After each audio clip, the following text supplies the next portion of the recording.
Hello, I'm Rodney Hardy from the project Weekend on Gurneys. I am from Navarre, Florida, and I am here in Arkansas to play you guys a few tunes and hurt your ears a little bit. Thank you for listening. This one's called 64. It's about having a really unhealthy attraction to your Nintendo 64.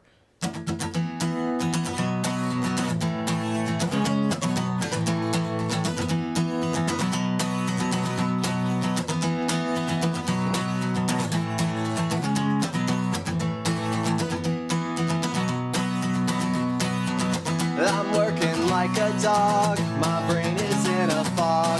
I'm all wound up and I can't get me any rest. But when I punch the clock, I'm gonna kick some rocks. I know where I can get this angst out of my head. And when I hit that door, Nintendo 64, I love it more than Richard Simmons loves his men. Plug in that rumble pack, let's take this planet back. We'll four-way split screen so my friends can all jump in.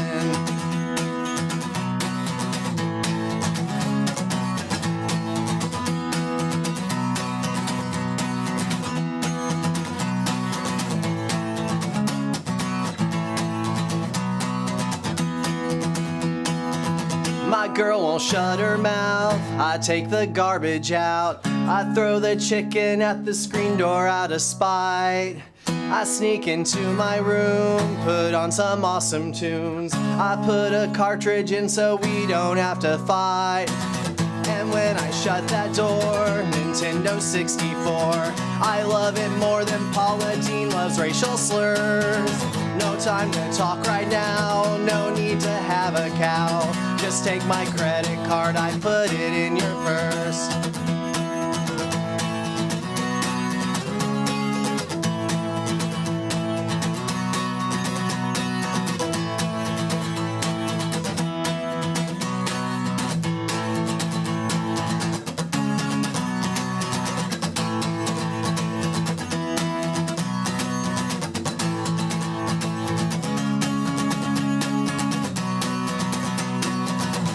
When I shut that door, Nintendo 64, I love it more than Paula Deen loves racial slurs. No time to talk right now, no need to have a cow. Just take my credit card, I put it in your purse. Sorry, I laughed in the middle of that. I just think that lyric's funny. Hey everybody, it's Hera, Caine, and we are finally doing another Knowledge Key Presents. And today, I present to you, Rodney. Hi, I'm Rodney. You might know me from the Super Smash Brothers. Now I'm doing a new project called Weekend on Gurneys down in Florida. And I guess I'm going to be asked some questions. I hope I can answer them good. Never done an interview before. I'm botching this. See, I just froze like a deer in the headlights. But these lights are very bright. Yeah, they are. It's kind of nice to have them now. All right, so Super Smash Brothers. Give me a little bit of history on that. Alrighty. Most of you may not know the way our band actually started. Matt was playing bass in a punk rock band called 32 Dead Bystanders. That was Jim Dick too, right? Yeah, I believe so. I believe he was playing bass for that band. I hope I got that history right. Jim Dick, correct me if I'm wrong. But I played guitar in several little bands. I started out in a band called Nifty. We did a bunch of little crappy punk rock songs. But I met Matt Posey at a party, and he was really drunk. Go figure. And he sung me one of his songs. I was like, "Yeah, you're a musician. I'm a musician." He sung me a little bit of "Who's Your Daddy Now." It was a song that he was writing. I was like, which is a great song, by the way. I was like, man, that's really cool. You know, it's really funny stuff. I was like, I'm messing around with making beats on a little program. A lot of you guys probably know Fruity Loop Studio. You can make beats on it super easy. You can just crank them out like crazy. And I was making beats at the house. And I was like, you know what would be really good is if we threw that to a synth beat with some drums. And he ended up coming over, and we were like, we made two songs at first. We made "Who's Your Daddy Now," and also, can I say? Go for it. Can I say the F word? Yes, you can. And "Fuck Your Face Off." That was our first two songs that we wrote. And we thought it would be so funny if we booked ourselves on metal night at a little bar called Elwood's. It doesn't even exist anymore. It's now Perry's Place in Fort Smith. And so we book ourselves as a metal band. And there's some real dudes in there thrashing. I'm talking, these are big dudes, and me and Matt have always been, you know. So we get in there and we're like, all right, we may have made a mistake, but we're gonna follow through with it because it's gonna be funny whether they kill us or not, right? So we even went the whole 9 yards and put bandanas over our face. We wore bandanas, you know, like the hardcore kids do, the ones that like grab the floor and all that shit. I don't understand it. It seems like something that would throw your back out, but so we booked ourselves in there, and we did those 2 songs with just, you know, 2 microphones and a laptop, and it went over better than every metal band in that place.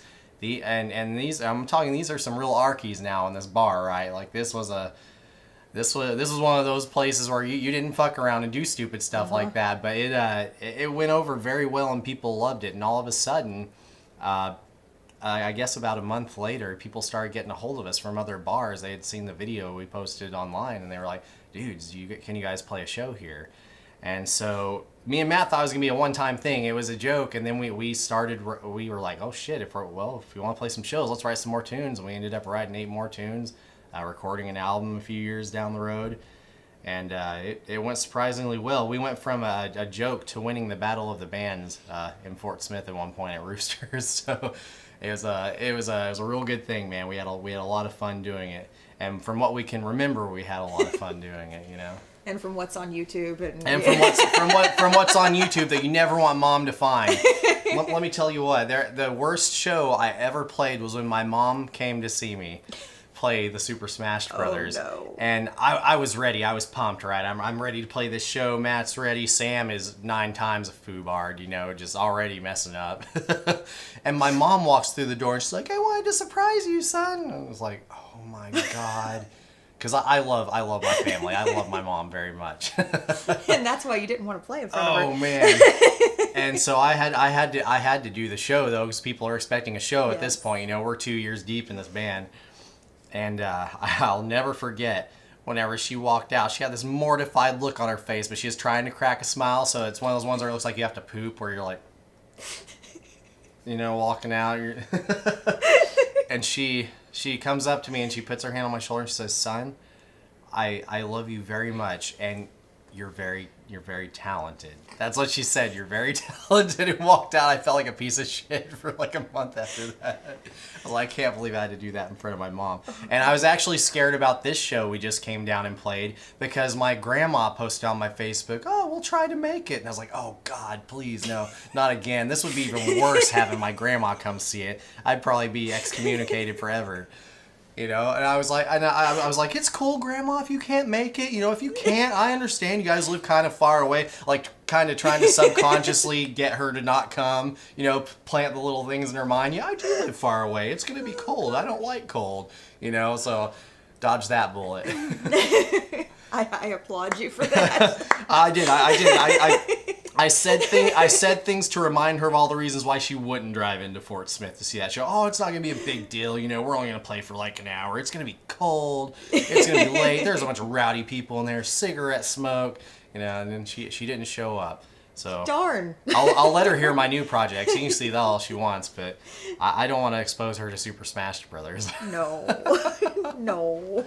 I'm sure Matt feels the same way about his grandparents. He feels the same way. Oh my goodness. So what got you started playing music in the first place? Well, funny thing, for all the projects that I've been in and the way I look, I was actually raised a Jehovah's Witness.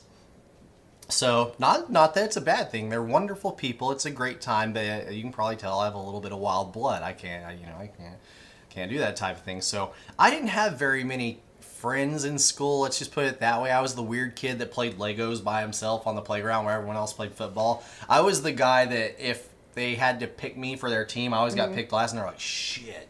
You know, because I'd run backwards with the ball and screw everything up. I couldn't dribble on a basketball court. I was like, what the hell is this? You know? I wasn't that guy. I was more interested in Legos and aliens. That was my thing.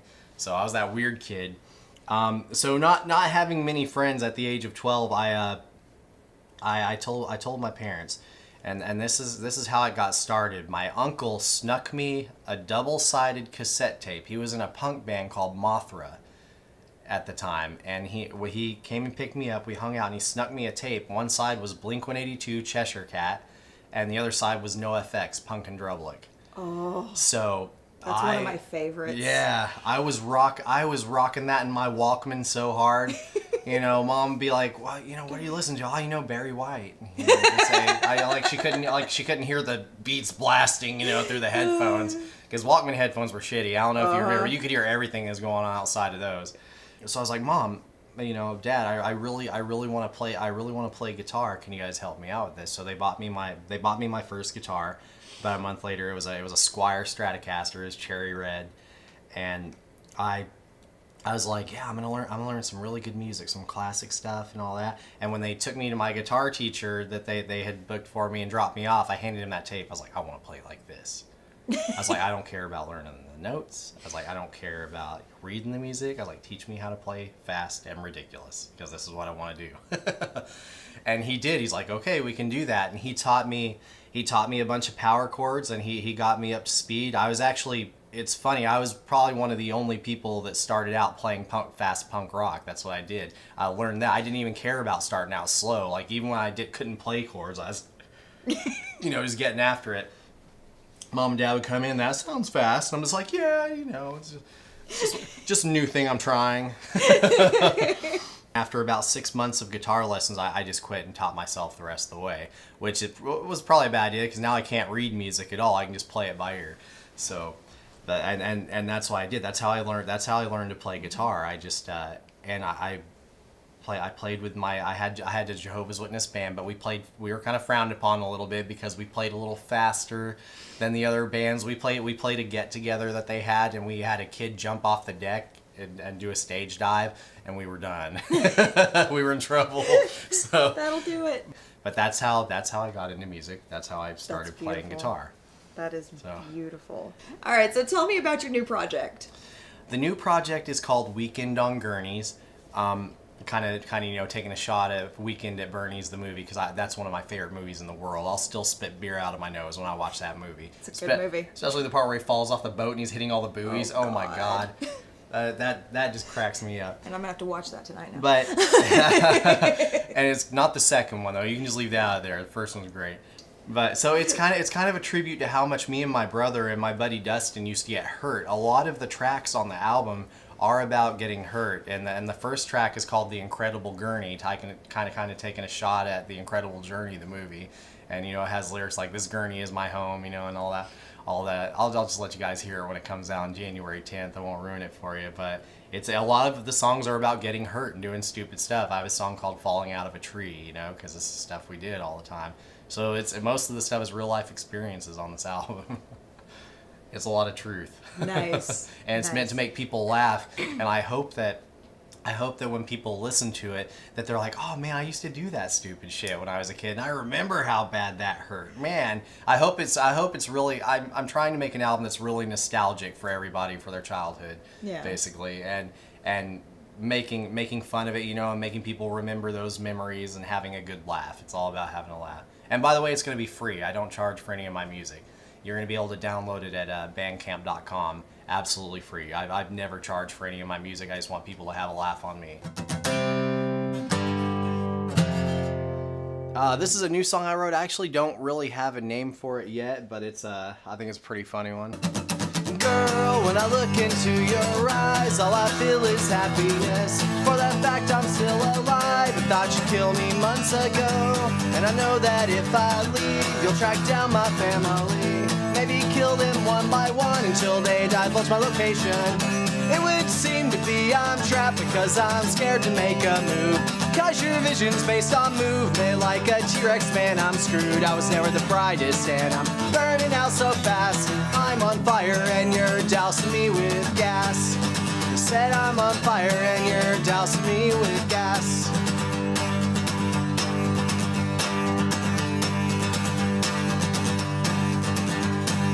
Girl, when I wake up every day, I make sure my feet are still there. Cause there's no doubt you cut them off to make sure I don't go nowhere. When I'm walking down the street and another girl smiles at me, I check the paper the next day to make sure they're not on the missing page. It would seem to be I'm trapped because I'm scared to make a move. Cause your vision's based on movement like a T-Rex, man, I'm screwed. I was never the brightest and I'm burning out so fast. I'm on fire and you're dousing me with gas. I said I'm on fire and you're dousing me with gas. Girl, I'm on fire and you're dousing me with gas.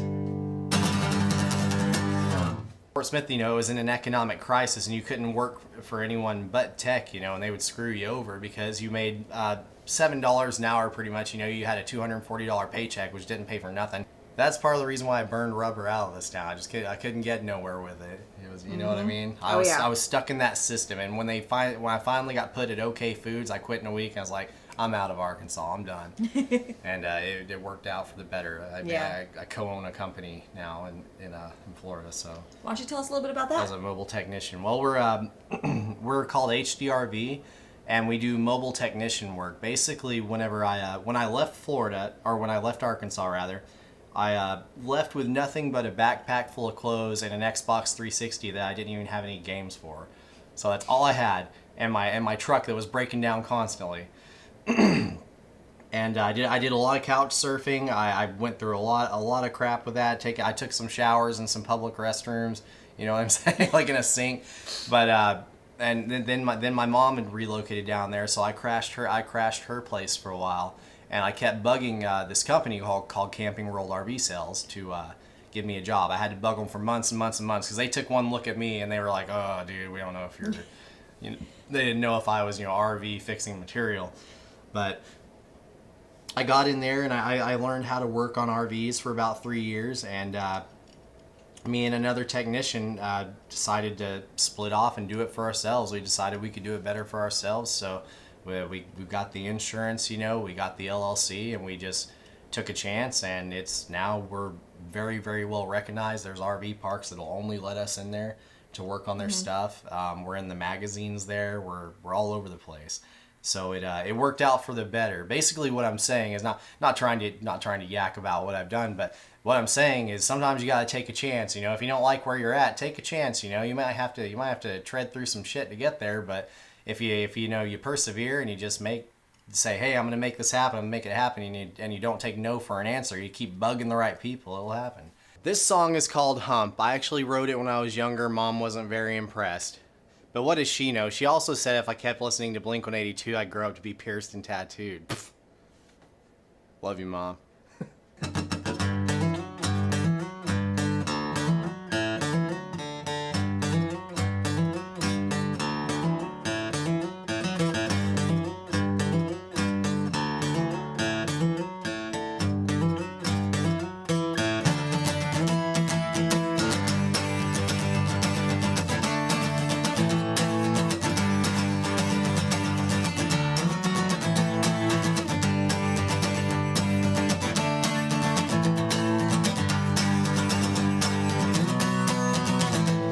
So what you don't know me, smoke my baloney. I ride so much that guys will let me think I got a pony. And you can be my firewoman sliding down my meat hole. When I'm done I'll let you go, cause I'm just a butthole. Feeling lonely, girl, let me be the answer. I shave my butt cheeks like a Chippendales dancer. Not a happy meal that I can make not a happy meal that I can make a chipper. Why don't you come on down and get your haircut on my zipper?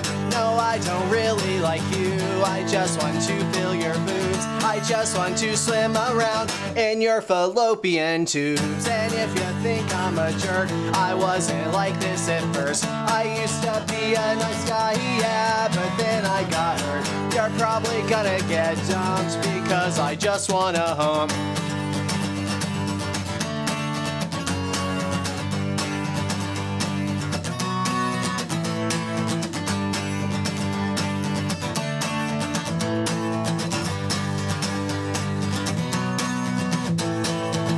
Just like a ball bat, walnuts in my nutsack like preparation H. I'm all up in your butt crack, wanna make it squeal, no, make it bite your pillow. People call me Rodney, I bet you can call me Dildo. You're the one who loses, I'm the one she chooses. I got 3 balls and they leave some nasty bruises. When I'm in the bathroom taking me a piss, I'm thinking to myself, planners ain't got nuts like this. I heard you play the trombone, but can I get you a loan to play the slobbery blues all over my bonaphone? And if you think I'm a jerk, I wasn't like this at first. I used to be a nice guy, yeah, but then I got hurt. You're probably gonna get dumped because I just wanna hump.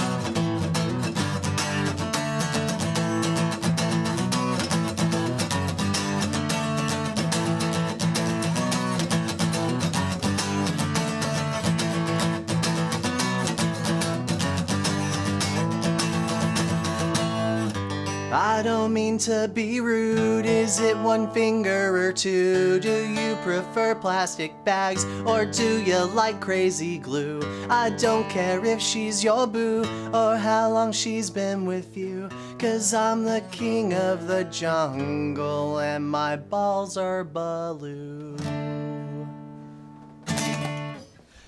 Thank you very much. Good night! Thank you, Rodney, so much for coming and Thank sitting you down very with much. me. Yes, absolutely. This was a blast. Okay? It's very fun. I'm my sorry that God. my armpits are sweating, but your lights are very hot. Hey, it's all right. I Very sweat hot. all the time. These things are terrible for that. But definitely come back and visit us again. Absolutely. Especially whenever you have a new album coming out again. 'Cause, Absolutely, yes, it's yes. gonna happen. You're gonna keep making music. For sure. I'll never stop. Until I lose my hands, I'll never stop. I hope I didn't curse too much. Nah, Yeah, you're fine. okay, Tell okay. everybody bye. Bye. Bye.